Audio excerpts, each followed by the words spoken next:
Hi. We present a new method of replacing the glasses in the iPhone 5 and 5s. This is a much simpler method where the glass is already glued with cold glue with a frame and ochre. Glue is already applied.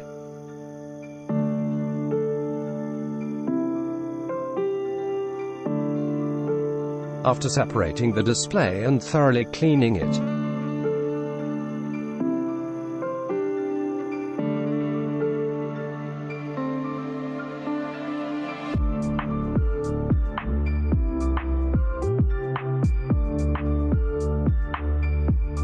it is enough to position the screen on the glass and then apply it in the laminator.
Thanks to this method we get the original screen, where everything is well folded, nothing gets loose.